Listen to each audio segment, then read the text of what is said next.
नमस्कार, एक और टिप्पणी के साथ मैं अतुल चौरसिया।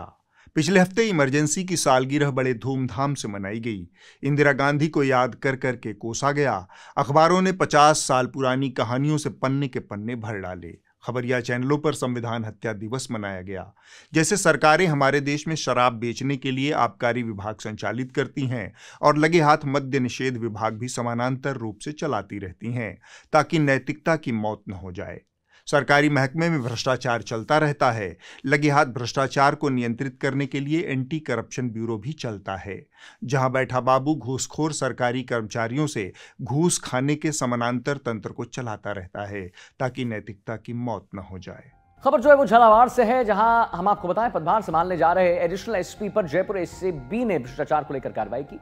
एसीबी ने एडिशनल एसपी जगराम मीणा से 9,50,000 कैश बरामद की। पुनः एक बार हम आपको बता रहे हैं ब्रेकिंग न्यूज इस वक्त की, एएसपी की गाड़ी में 9,50,000 रुपए मिले हैं। बिल्कुल उसी तरह से वो खबरिया चैनल जो साल के 364 दिन सांप्रदायिक नफरत, झूठ फरेब कर संविधान की हत्या करते रहते हैं, उन्होंने 25 जून को संविधान को बचाने का दम भरा। आज से 50 वर्ष पहले भारत के लोकतांत्रिक संसदीय इतिहास में एक काली अंधेरी सुरंग का प्रवेश हुआ। देश पर आपातकाल थोप दिया गया। मीडिया का गला घोटते हुए प्रेस पर सेंसरशिप लगाई गई थी। कई रिपोर्ट्स में दावा किया गया है कि करीब 200 पत्रकारों को भी जेल भेजा गया था। नियम कानून की धज्जियां उड़ा के रख दी गई थी। कोई भी खबर अगर जनता तक पहुंचानी है तो उससे पहले प्रेस को सरकार से परमिशन लेनी होती थी। ये कह दिया गया था कि आप अनुमति लेंगे, उसके बाद कुछ कहेंगे या छापेंगे। देश की आज की पीढ़ी यानी युवा पीढ़ी को पता हो कि कैसे संविधान का गला घोंटा गया था, कैसे उस समय का पूरा विपक्ष जेल की काल कोठरी में ठूंस दिया गया था, कैसे सरकार के खिलाफ बोलने वाले का मुंह बंद करने की कोशिश हुई, कैसे प्रेस की आजादी खत्म कर दी गई। यह देख सुनकर राम खिलावन बड़ी देर तक बिना कुछ कहे सिर्फ हंसता रहा। राम खिलावन की हंसी में 2 संदेश छिपे थे। पहला यह संतोष कि चलो आज आपातकाल के खिलाफ देश जागरूक है, मीडिया वाले इसको याद कर रहे हैं, इसे गरिया रहे हैं। दूसरा इस बात की तलखी कि जो लोग आज इमरजेंसी की बरसी पर नागरिक और मीडिया अधिकारों के हनन की कहानियां सुना रहे हैं, वो स्वयं क्या आज सरकार से सवाल पूछ पा रहे हैं? जो तमाम चेहरे गला फाड़ फाड़ कर इमरजेंसी में पत्रकारों और पत्रकारिता पर हुए हमले को याद कर रहे हैं, उसका सारांश इतना ही है कि उस वक्त कुछ मीडिया और कुछ पत्रकार ऐसे थे जो सरकार के सामने तन कर खड़े थे। पत्रकारों के अड़ने की कहानी जो लोग सुना रहे हैं, वो लोग आज खुद सरकारों के सामने सीधे खड़े हो पा रहे हैं क्या? यह सवाल बहुत मौजू और बहुत बड़ा बन चुका है। यह सवाल दरअसल इस देश के संविधान, लोकतंत्र और उसकी संवैधानिक संस्थाओं के भविष्य से जुड़ा सवाल है। जो आज रेंग रहे हैं वो इमरजेंसी में मीडिया के साहस की कहानियां सुना रहे हैं। यह गजब विडंबना है। पूछता है Bharat, nation wants to know, आप इतने रिलैक्स्ड कैसे रहते हैं? सर देखिए, ये कितनी बड़ी बात है कि चुनाव समाप्त नहीं हुआ और हम आपके अगले टर्म की बात कर रहे हैं। आप 100 दिन में, 125 दिन में। इससे ऐसा लगता है कि चुनाव जो है एक स्टेटस को का चुनाव है। बिना कॉन्फिडेंस आप लबरेज हैं कॉन्फिडेंस से, मतलब आपको नर्वसनेस जरा भी नहीं है। किसने लिखा हौले हौले हो जाएगा प्यार, अब की बार 400 पार, और फिर ये भी लिख दिया कि चटनी के बिना ढोकला बेकार, अब की बार फिर से मोदी सरकार। सच बताइए, why don't you get tired? आप थकते क्यों नहीं हैं? आप अपनी जेब में पर्स रखते हैं क्या? पर्स रखते हैं क्या? बटुआ जिसके अंदर पैसे होते हैं। तो सर रफ्तार यही रहेगी तो फिर 29 में फिर 450 पार की बात होगी। प्रधानमंत्री जी, क्या आप सिर्फ 24 की तैयारी करके बैठे या 29 की भी करके बैठे? ये जो दिखने में तने हुए हैं वो अंदर से गलाजत में सने हुए हैं। हमने इमरजेंसी का दौर नहीं देखा है, पर हमने पढ़ा है। वह दौर निश्चित ही नागरिक आज़ादी और लोकतांत्रिक परंपराओं के लिए बहुत बुरा दौर था। हम हमेशा चाहेंगे कि वैसा कुछ फिर कभी ना हो, लेकिन हम आज जिस दौर से गुजर रहे हैं वह 1975 की घोषित इमरजेंसी से बहुत आगे की बात है। मैं आपको एक मीडिया संस्थान की कहानी सुनाने जा रहा हूँ। बहुत छोटी सी घटना है लेकिन बहुत बड़ी सड़न का सबूत है। पहले आप ये जान लीजिए कि प्रधानमंत्री नरेंद्र मोदी ने इमरजेंसी को लेकर क्या विचार व्यक्त किए। आज आपातकाल को लागू हुए 50 साल पूरे हो गए हैं, जो भारत के लोकतांत्रिक इतिहास के सबसे काले अध्यायों में से एक है। भारत के लोग इस दिन को संविधान की हत्या के रूप में याद करते हैं। आज के दिन भारतीय संविधान के निहित मूल्यों को दरकिनार कर दिया गया था, मौलिक अधिकारों को निलंबित कर दिया गया था, प्रेस की स्वतंत्रता को कुचल दिया गया था और कई राजनेताओं, सामाजिक कार्यकर्ताओं, छात्रों और आम नागरिकों को जेल में डाल दिया गया था। ऐसा लग रहा था जैसे उस समय सत्ता में बैठी कांग्रेस सरकार ने लोकतंत्र को ही गिरफ्तार कर लिया हो। 25 जून को प्रधानमंत्री ने संविधान, आज़ादी, अभिव्यक्ति आदि के नाम पर यह चिंता हरणी बयान जारी किया और 26 जून को द न्यू इंडियन एक्सप्रेस नामक अखबार में वह छोटी सी घटना घटी जिसे मैं आपको बताने जा रहा हूं। पहले आप केंद्रीय जल शक्ति मंत्री CR पाटिल का बयान सुनिए। एग्रीकल्चर सेक्टर में आप टैक्स लाएंगे पानी पर? एग्रीकल्चर सेक्टर में करीब 83% पानी यूज होता है, मगर अभी हमें माननीय प्रधानमंत्री मोदी साहब ने एक पायलट प्रोजेक्ट दिया है कि हम खेतों में एक जगह पर पानी देंगे, फोर्स के साथ पानी देंगे, क्वांटिटी के साथ पानी देंगे, क्वालिटी के साथ पानी देंगे, और हम करीब 20-22 स्टेट के अंदर उसका पायलट प्रोजेक्ट चलाने के लिए जा रहे हैं। कुछ ही दिनों में इम्प्लीमेंट होगा, अभी पाइपलाइन में है, मगर मुझे लगता है कि 2-3 महीने में उसके अंदर भी निर्णय हो जाएगा। अगर ये होगा तो पूरे देश में एक क्रांतिकारी कदम होगा। जो जिस तरह से हर घर में पानी दिया गया है, तो किसानों को भी क्वालिटी के साथ, क्वांटिटी के साथ पानी होगा, तो उसको आवश्यकता के अनुसार ही वो यूज करे। मंत्री जी के इस बयान के आधार पर कई जगह खबर चली कि केंद्र सरकार खेती में इस्तेमाल होने वाले पानी पर टैक्स लगाने की योजना बना रही है। 20-22 जगहों पर इससे जुड़ा पायलट प्रोजेक्ट शुरू होने वाला है। हमने यह खबर द न्यू इंडियन एक्सप्रेस की वेबसाइट पर 27 जून को पढ़ी। किसान आंदोलन के बाद खेती किसानी से जुड़ा यह मोदी सरकार का एक अहम नीतिगत फैसला था जिसने मेरे जैसे बहुतेरे पत्रकारों का ध्यान खींचा। लेकिन 27 जून की शाम होते होते द न्यू इंडियन एक्सप्रेस की यह खबर कलाबाजियां खाने लगी। पहले इस स्टोरी में जल शक्ति मंत्री CR पाटिल के बयान के साथ ही जल शक्ति मंत्रालय के एडिशनल सेक्रेटरी अशोक के मीना का बयान भी शामिल था। उन्होंने इस पायलट प्रोजेक्ट के शुरू होने की जानकारी देते हुए कहा था कि खेती में इस्तेमाल होने वाले पानी के उचित प्रबंधन के लिए इस पर लोकल वाटर यूजर एसोसिएशन को टैक्स लगाना चाहिए, न कि राज्यों को।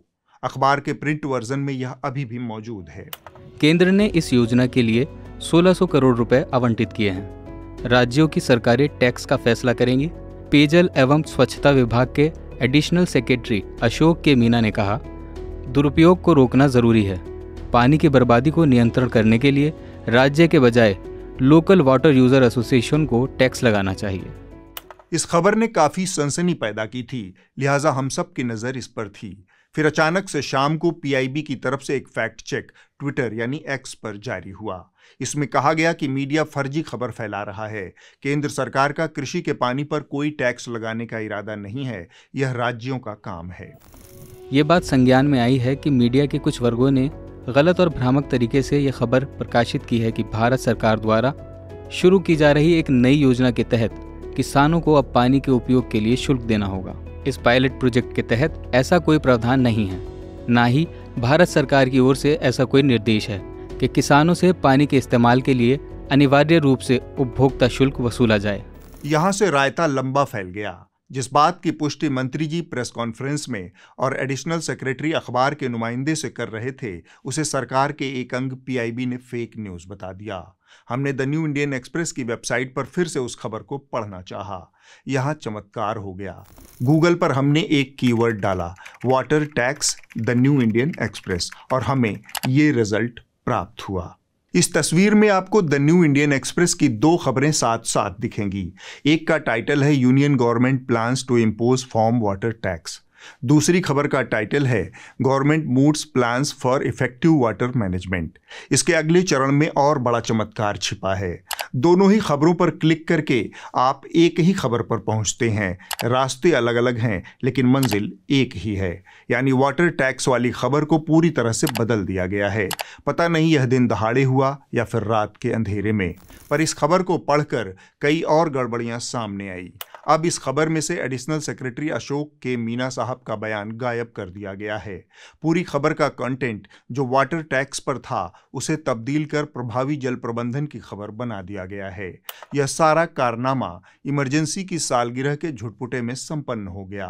खबर और उसकी आत्मा को मीडिया संस्थान ने स्वयं ही मार दिया। न्यू इंडियन एक्सप्रेस के मुलाजिमों का कहना है कि सरकार के भारी दबाव में पूरी खबर को बदल दिया गया है और पूरे शहर में इमरजेंसी को लेकर प्रहसन जारी है। वो दिन मुझे याद है कि जिस दिन अखबार नहीं निकले, जिस प्रकार से दमन किया गया, जिस प्रकार से संवैधानिक अधिकारों का हनन किया गया, इतने बड़े देश के ऊपर एक तानाशाही से सब प्रकार के मौलिक अधिकार का हनन करने का प्रयत्न कोई करने के सोच भी सकते हैं और सोचेंगे, प्रयत्न करेंगे तो भी वो सफल नहीं हो सकते हैं। खबरों की सेंसरशिप और मीडिया के सरकार का पिछलग्गू बन जाने की एक और कहानी लगे हाथ सुन लीजिए। यह घटना भी 27 जून को घटी। पुरी में महाप्रभु जगन्नाथ की रथ यात्रा 27 तारीख को शुरू हुई। अव्यवस्था और भीड़ के कुप्रबंधन ने मिलकर ऐसा उत्पात रचा कि 500 से ज्यादा लोगों को अस्पताल में भर्ती कराना पड़ा। ओडिशा के पुरी में महाप्रभु जगन्नाथ की रथ यात्रा के दौरान कुछ लोगों ने घुटन की शिकायत की और कई लोग उमस के कारण बेहोश हो गए हैं। इसके तुरंत बाद मौके पर एम्बुलेंस को बुलाया गया और प्रभावित लोगों को अस्पताल ले जाया गया, जहां उनका इलाज किया जा रहा है। उड़ीसा के पूर्व मुख्यमंत्री नवीन पटनायक ने रथ यात्रा में फैली अव्यवस्था के लिए सरकार की आलोचना की, लेकिन अगले दिन इतनी बड़ी खबर अखबारों से नदारद थी। क्या इंडियन एक्सप्रेस, क्या टाइम्स ऑफ इंडिया। 500 से ज्यादा लोगों के अस्पताल पहुंचने की खबर को किसी ने जगह ही नहीं दी। इंडियन एक्सप्रेस में 500 से ज्यादा लोगों के अस्पताल पहुंचने की खबर नहीं थी, लेकिन 9वें पन्ने पर तारीफ का यह पुलिंदा जरूर छपा था।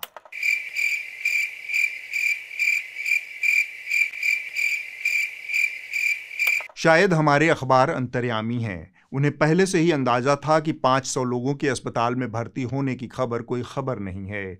जब कुछ लोग मरेंगे तब छापेंगे। 29 जून को दुर्भाग्य से यह बात सच साबित हुई। यहाँ भगवान जगन्नाथ के रथ को स्पर्श करने के लिए श्रद्धालुओं की भारी भीड़ जुटी थी। इस दौरान अचानक से भगदड़ मच गई। इस भगदड़ में 3 लोगों की मौत हो गई है। भगदड़ की घटना रविवार सुबह 4 से 5 बजे के बीच हुई। घटनास्थल पर एम्बुलेंस मौजूद नहीं थी। ऐसे में लोग खुद ही घायलों को उठाकर अस्पताल ले गए। मीडिया की आज़ादी और उसकी बिछ जाने की जो स्थितियां आज हैं, वो सन 75 की इमरजेंसी से कम नहीं हैं। जब प्रधानमंत्री इमरजेंसी की याद में पूरे देश को संविधान हत्या दिवस का आह्वान कर रहे थे, उसी वक्त देश का संविधान एक सुनियोजित हमले का सामना कर रहा था। यह संयोग नहीं, विशुद्ध प्रयोग है। इमरजेंसी की लानत मलानत करने वाले एक कार्यक्रम में भाजपा की मातृसंस्था RSS के दूसरे नंबर के सर्वोच्च पदाधिकारी दत्तात्रेय होसबाले ने संविधान की प्रस्तावना में बदलाव की बहस को फिर से हवा दी है। इस आपातकाल के दौरान भारत के संविधान के प्रस्तावना में, प्रियम्बल में 2 शब्द जोड़े गए। हम सब लोगों को मालूम है सेक्युलरिज्म और सोशलिज्म की, वो प्रस्तावना में नहीं थे, पहले प्रियम्बल में नहीं थे। उन 2 शब्दों को जोड़ा है। बाद में इसको निकालने के प्रयत्न हुआ नहीं है। चर्चा हुई, दोनों प्रकार के आर्गुमेंट्स हुए, तो क्या वो रहनी चाहिए? स्वयं प्रधानमंत्री मोदी ने भी 25 जून के ट्वीट में संविधान के 42वें संशोधन पर यह कहते हुए हमला किया कि यह धोखाधड़ी है। इसके बाद एक एक कर चट्टे बट्टे से लेकर उच्च संवैधानिक पदों पर बैठे भाजपा नेताओं ने संविधान की प्रस्तावना से समाजवाद और सेकुलरिज्म को निकाल बाहर फेंकने का कर्कश कोरस गाना शुरू कर दिया। सर्वधर्म संभाव ये भारतीय संस्कृति का मूल है। धर्मनिरपेक्ष हमारी संस्कृति का मूल नहीं है। हम तो वर्षों पहले से कह रहे हैं, सिया राम मैं सब जग जानी, सबको एक जैसा मानो। इसलिए समाजवाद शब्द की भी आवश्यकता नहीं है। Preamble is the seed of the Constitution. It is soul of the Constitution. But this preamble for Bharat was changed by 42nd Constitutional Amendment Act of 1976, adding words socialist, secular and integrity. We must reflect. I request Government of India to delete the 2 words which was inserted, which was not in the original constitution but inserted later on by Prime Minister Indira Gandhi. The 2 words socialism and secularism should be dropped from our preamble of the constitution. किसी भी विवाद में विश्वशर्मा जी की entry के बिना वह विवाद पूर्ण नहीं माना जाता। संविधान बदलने और बचाने को लेकर 2024 का पूरा लोकसभा चुनाव हो चुका है। मोदी जी खुद उसके बड़े भुक्तभोगी हैं। भाजपा में एक तबका मानता है कि उनके नेताओं के संविधान विरोधी बयानों के कारण ही आज मोदी जी एनडीए की बैसाखी पर चल रहे हैं। लेकिन संघ और भाजपा के भीतर संविधान का विरोधी तबका रह रहकर सिर उठाता रहता है। इसकी पूरी फहरिस्त बनाने निकलें तो पूरी किताब बन जाएगी। होसबाले ने जो बहस नए सिरे से शुरू की है, वह बहस देश के सुप्रीम कोर्ट में साल भर पहले ही निपट चुकी है। सुप्रीम कोर्ट ने संविधान दिवस से पहले बड़ा फैसला सुनाते हुए संविधान की प्रस्तावना में शामिल समाजवादी और पंथ निरपेक्ष शब्द को हटाने की मांग वाली याचिकाओं को थोक में खारिज कर दिया। कोर्ट ने कहा कि 26 नवंबर 1949 के जैसी प्रस्तावना करने के लिए ही इन शब्दों को प्रस्तावना से हटाया नहीं जा सकता। सही बात यह है कि 26 नवंबर 1949 को संविधान देश के लोगों को सौंप दिया गया था, लेकिन संविधान को स्वीकार करने की तारीख आर्टिकल 368 के तहत दिए गए अधिकार को खत्म नहीं कर सकती। सुप्रीम कोर्ट ने संविधान की प्रस्तावना में धर्मनिरपेक्ष और समाजवादी शब्दों को जस का तस बनाए रखने का आदेश हाल ही में दिया था। 2024 के नवंबर महीने में सुप्रीम कोर्ट ने इन दोनों शब्दों को चुनौती देने वाली एक याचिका को खारिज कर दिया, जो 1976 में 42वें संविधान संशोधन के जरिए जोड़े गए थे। सुप्रीम कोर्ट ने कहा कि ये दोनों शब्द संविधान की मूल संरचना के अभिन्न अंग हैं। ये अवसर की समानता और कल्याणकारी राज्य के मूल्यों का प्रतिनिधित्व करते हैं। लेकिन सवाल वही आता है कि देश के संविधान और उसकी संवैधानिक संस्थाओं का कितना सम्मान संघ और भाजपा के लोग करते हैं। सुप्रीम कोर्ट के उस निर्णय में स्पष्ट हुआ कि भारतीय संदर्भ में समाजवादी और धर्मनिरपेक्षता के क्या अर्थ हैं। समाजवाद और धर्मनिरपेक्षता भारतीय संवैधानिक ढांचे का आधारभूत विचार हैं, जो सामाजिक न्याय एवं समानता को सुनिश्चित करते हैं। लेकिन सुप्रीम कोर्ट के फैसले तब कितना मायने रखते हैं जब हिंदुत्व विचारधारा के शलाका पुरुष ही उस पर हमले करते हैं। 50 साल पुरानी इमरजेंसी का राग अलाप रहे मीडिया संस्थान बुलडोजर न्याय के समर्थन में शो करते नहीं अघाते। चुनी हुई सरकारें बिना किसी कानूनी प्रक्रिया, बिना कोई अपराध सिद्ध हुए सीधे बुलडोजर न्याय कर रही हैं। सुप्रीम कोर्ट के स्पष्ट आदेश को बुलडोजर से रौंदते हुए वह न्याय जारी है। सुप्रीम कोर्ट के आदेश के बाद बुलडोजर पर ब्रेक लग गया था, लेकिन लखनऊ में बुलडोजर फिर से दहाड़ने लगा है। कोर्ट ने बुलडोजर न्याय को अस्वीकार करते हुए संपत्ति को संवैधानिक अधिकार बताया। घर को हर व्यक्ति की एक बुनियादी जरूरत माना। अब कैसरबाग इलाके में भी बुलडोजर एक्शन से फिर बुलडोजर सवालों में है। नवंबर 2024 में सुप्रीम कोर्ट ने बुलडोजर की महामारी पर रोक लगाते हुए ऐतिहासिक निर्णय में कहा था कि लोगों का घर गिराया जाना असंवैधानिक है। अदालत ने कहा था कि यदि किसी व्यक्ति का मकान केवल आरोप के आधार पर गिरा दिया जाता है तो यह कानून के शासन का उल्लंघन है। इसके बावजूद बुलडोजर की कार्रवाई जारी रही। आज सुप्रीम कोर्ट ने एक बड़ी बात कही। न्याय के नाम पर बुलडोजर चलाने की जो नई प्रवृत्ति विकसित हो रही है, उस पर पूरी तरीके से सुप्रीम कोर्ट ने रोक लगाने के आदेश दिए। जस्टिस BR गवई और जस्टिस KV विश्वनाथन की बेंच ने निर्देश दिया है कि अदालत की इजाजत के बिना बुलडोजर की कार्रवाई पर रोक लगाई। अवैध रूप से तोड़फोड़ की एक भी घटना संविधान की मूल भावना के खिलाफ है। इस तरह के दौर से हम गुजर रहे हैं जहां सुप्रीम कोर्ट के फैसलों को चुनौती दी जा रही है। खैर, आपातकाल की 50वीं बरसी के मौके पर हमारे अखबारों ने उस घटना की शानदार कवरेज की है। हमारी रिसर्च टीम ने एक आंकड़ा जुटाया है। अंग्रेजी अखबार द इंडियन एक्सप्रेस ने 25 जून को 6 पन्नों पर आपातकाल से जुड़ी खबरें प्रकाशित की। यह सिलसिला अगले कई दिनों तक जारी रहने वाला है।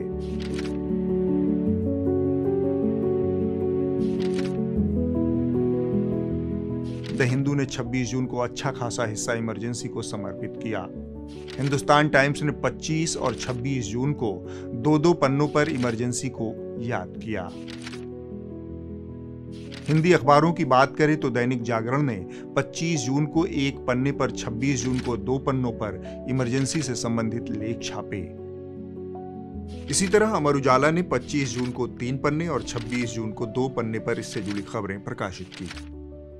यह बताता है कि 50 साल पहले इस देश के संविधान और लोकतंत्र पर खतरनाक और डरावना हमला हुआ था। इसे याद करना जरूरी है। क्या अखबारों में छप रहे इतने भारी संख्या में लेख, एक्सप्लेनर, इंटरव्यू ये साबित करते हैं कि हमारे देश के मीडिया की सेहत बहुत अच्छी है? सामान्य परिस्थितियों में तो ऐसा ही लगना चाहिए, पर ऐसा है नहीं। बाहर से देखने वाले यह समझने की गलती न करें कि भारत का मीडिया इसके लोकतंत्र को मजबूत करने में अपनी जान लड़ा रहा है। ऐसा समझने वाले नादान और मासूम हैं। हाँ, हम बुरे पत्रकार हैं। मोदी सरकार के पिछले 11 साल मीडिया और नागरिक आज़ादी के लिहाज से बहुत अच्छी या भरोसेमंद तस्वीर पेश नहीं करते। हमारी रिसर्च टीम ने एक और आंकड़ा निकाला है, देखिए। पिछले 11 साल में मोदी सरकार ने कुछ नए ट्रेंड बनाए हैं। यह नए भारत का न्यू नॉर्मल है। मसलन सत्ता से सवाल पूछने वाले मीडिया संस्थानों पर इनकम टैक्स के सर्वे या ईडी के छापे आम हो चुके हैं, और ये सारे सर्वे उन्हीं संस्थानों पर होते हैं जो सरकार की नीतियों के प्रति एक क्रिटिकल नजरिया रखते हैं। 14 फरवरी 2023 को इनकम टैक्स विभाग ने बीबीसी के दिल्ली और मुंबई स्थित कार्यालयों पर छापा मारा। यह कार्रवाई 3 दिनों तक चलती रही। बीबीसी के ऊपर टैक्स चोरी के आरोप लगाए गए। यह छापा बीबीसी द्वारा मोदी की आलोचना करने वाली एक डॉक्यूमेंट्री रिलीज होने के 1 महीने से भी कम समय के भीतर मारा गया।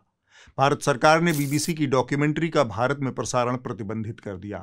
उस वक्त तमाम हथकंडों के जरिए ट्विटर और यूट्यूब पर डाली गई डॉक्यूमेंट्री की क्लिप्स को भी हटाने के लिए मजबूर किया गया।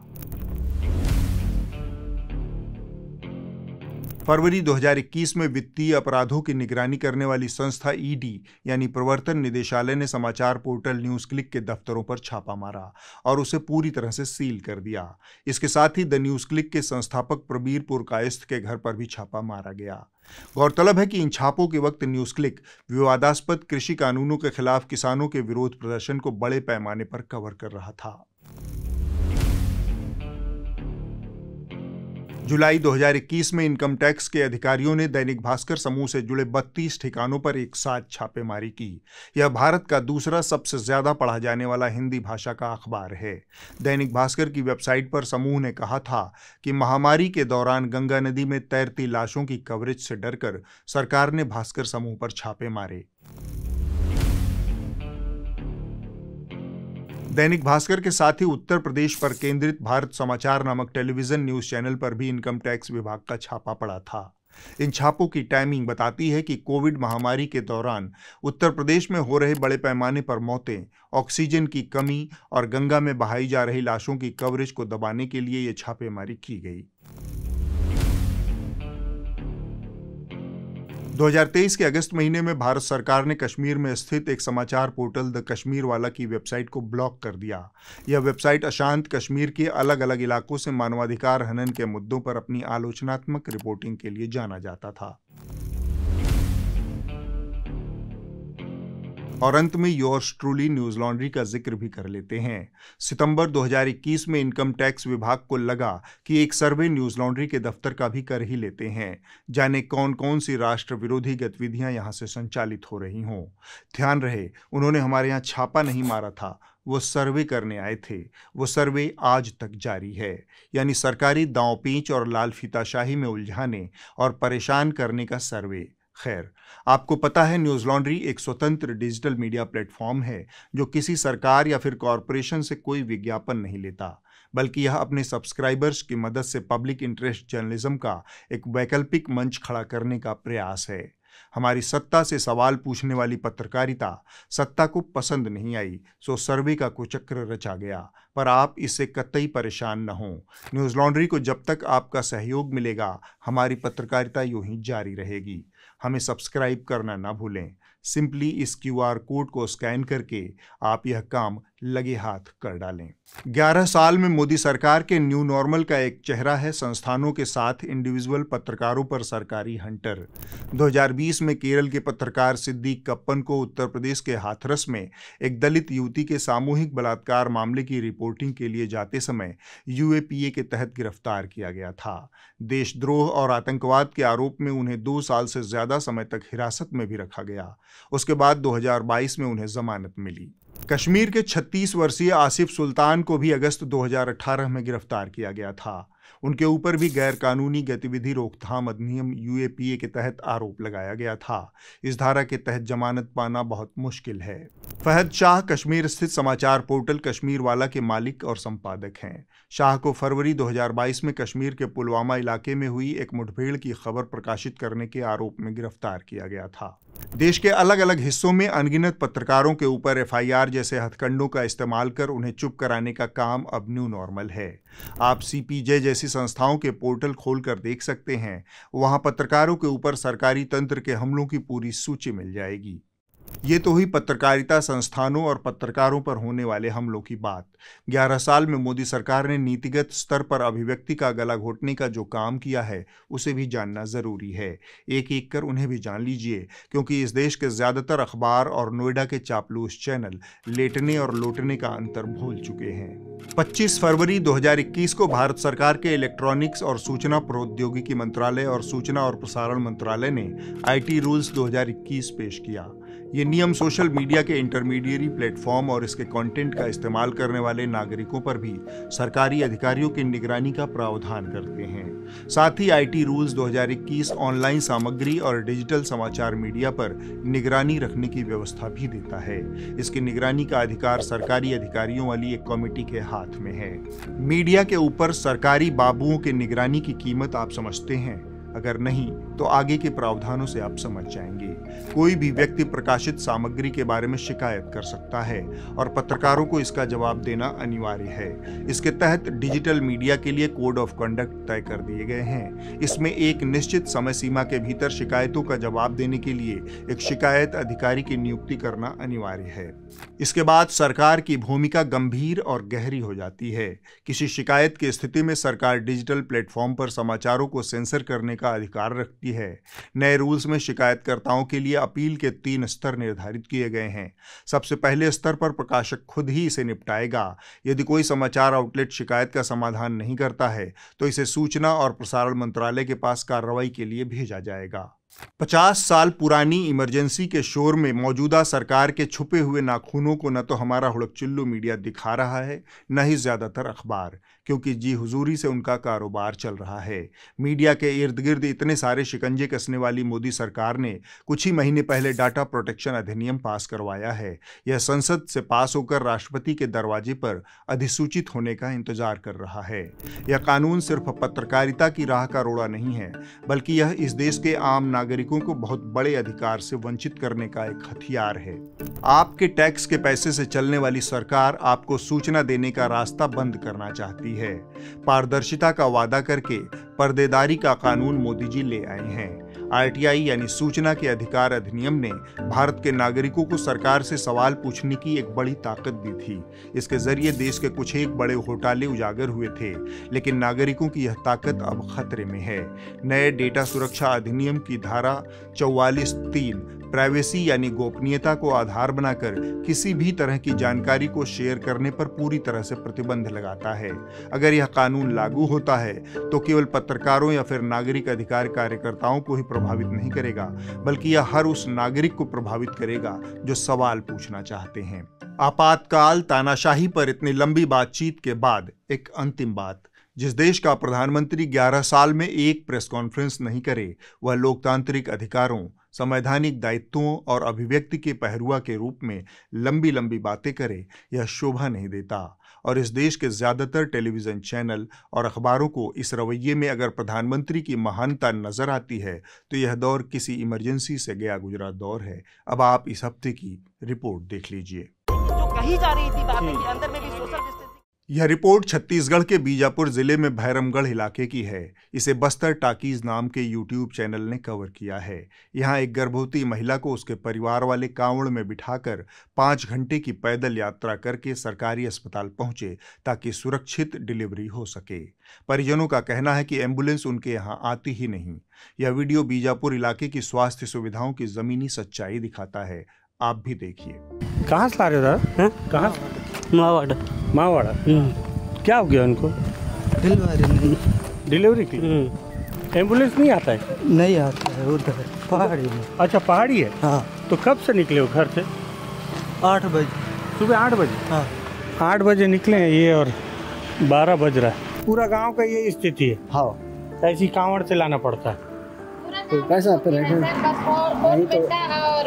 पूरी पानी और जैसे पूरी पानी के नीचे मावाड़ा। हाँ, वहाँ से मावाड़ा का वही आते हैं और बाकी गांव पूरा ना वो आ जाते हैं, एम्बुलेंस चली जाती है।